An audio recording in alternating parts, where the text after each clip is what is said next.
बन्द गरेर ल पानी दिन्छु कतै आज अब हस्पिटलबाट फर्किँदैछु मेरो पुरानो समस्या जर डिस्ट्रक्सन भएको थियो डक्टरलाई देखाउनु अगाडि नै ठिक भयो आफैले यस्तो कोसिस गरेँ यताउता हल्लायो यो मान्छेको जर अड्केर गएको छ हामीले हस्पिटल है के गर्नु गाह्रो भयो तर गर्दा गर्दा आफै ठिक भयो आफै यस्तै मुभमेन्ट गर्दाखेरि पहिला नि गरेको थियो हाम्रो दाजुलाई हाम्रो दाजुले एकदम धन्यवाद यो कम्पनी हाम्रो दाजुले हेल्प गर्नुहुन्छ हामीलाई है यस्तैको मान्छेले सबैले ल्याएर यता ल्याएर धुवाएको एकदम लाइन नभएको हामीलाई धेरै अप्ठ्यारो पर्छ कार्ड कुरौँ कार्ड आउँदैछ दाजुहरूको कार्ड आयो साथीहरू पनि आउँछ अब पालोमा दिपेन्द्र तिमी घर जाने कि नजाने हेरौँ के हुन्छ घर जाने भनेको घरबाट आएको धेरै भयो होइन 5-7 महिना त भयो 8 महिना भयो फेरि जान सकिन्छ घरमा पनि 5-6 महिना बस्ने हिसाबले जाने हो त्यही हो त्यही भएर होइन जानु पनि पर्छ यस्तो 1-2 महिना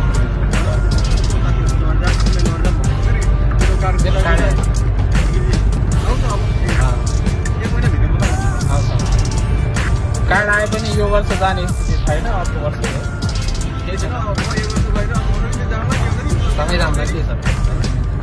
सँगै जाउँला यसो यहाँ त घुम्न त्यस्तै हो मजाले काम गर्ने रुममा आउने खाने सुत्ने मात्रै हो घुम्ने चाहिँ नेपालमै हो छुट्टी आउँदा बिस्तारै एकै ठाउँमा सेटल भयो भने चाहिँ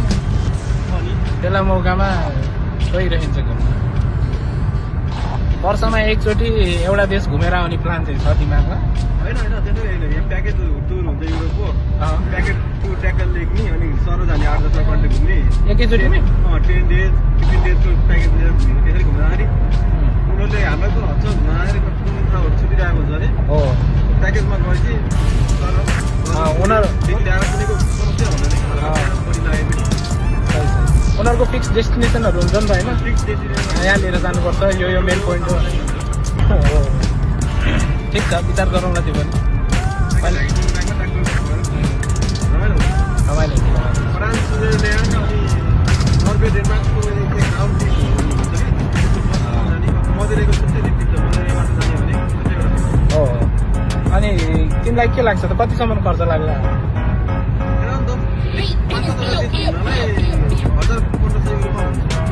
हो है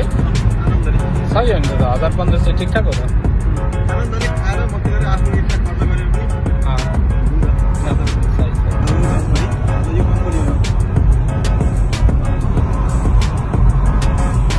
यहाँ फेरि एकदम ठुल्ठुलो बिल्डिङहरू चाहिँ हुँदैन है साथीहरू एकदम सानो पहिलाको जस्तो यो वाइन कम्पनी चाहिँ बिनो भन्दा नि हुन्छ सिक्नु पऱ्यो नि यहाँको भाषा वाइन कम्पनी हो वाइन कम्पनी यिनीहरूले के गर्छ भने आफ्नै 10-12जना जम्मा भएको मेटेरियलहरू र मेटेरियलहरू जम्मा गरेर आफ्नै प्रोडक्ट दिएर अनि सेल गर्ने गर्छ कि आफ्नै घरेलु उद्योग सबैजना मिलेर गाउँ ठाउँकै मान्छे मिलेर गर्ने हामी जस्तो हाम्रो नेपालमा त सिर्फ तालिम मात्रै सिकाइन्छ फेरि उद्योगहरू यस्तो घरेलु उद्योगहरू बनाउने खालको प्रोजेक्टहरू चाहिँ आउँदैन फेरि गभर्मेन्टको सिर्फ तालिम दियो 15 दिनको अनि छोडिदियो भने यहाँ चाहिँ त्यस्तो हुँदैन यहाँ चाहिँ गाउँहरूमा नि कम्पनीहरू हुन्छ उद्योगहरू हुन्छ घरेलु उद्योगहरू सिस्टमेटिक फार्मिङ होला सिस्टमेटिक फार्मिङ हुन्छ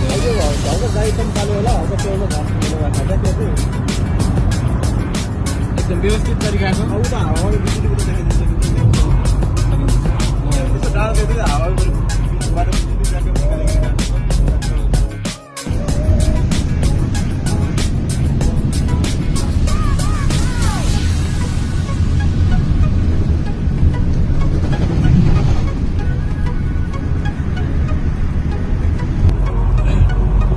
रोड रुल हेर्नु है यस्तो गाउँमा पनि सिग्नल छ ट्राफिक सिग्नलहरू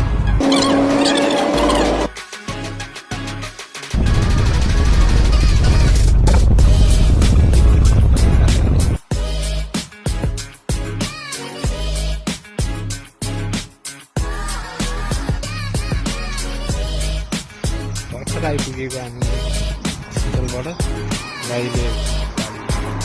घर पार गरिसकेको हामी चाहिँ घर चाहिँ लाग्दै हाम्रो साथी दिपेन्द्र चाहिँ उतै दाइसँगै बस्नुभयो ऊ दाइसँगै काम गर्छन् अनि उसको काम थियो उतै म चाहिँ अब हाम्रो घरतिर जाँदैछु अब गएर खानासाना पकाउने खाने त्यही त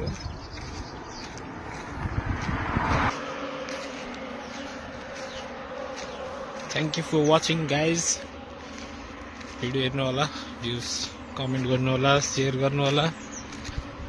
थ्याङ्क यू सो मच आजको लागि यति नै बाई बाई चाउ चाउ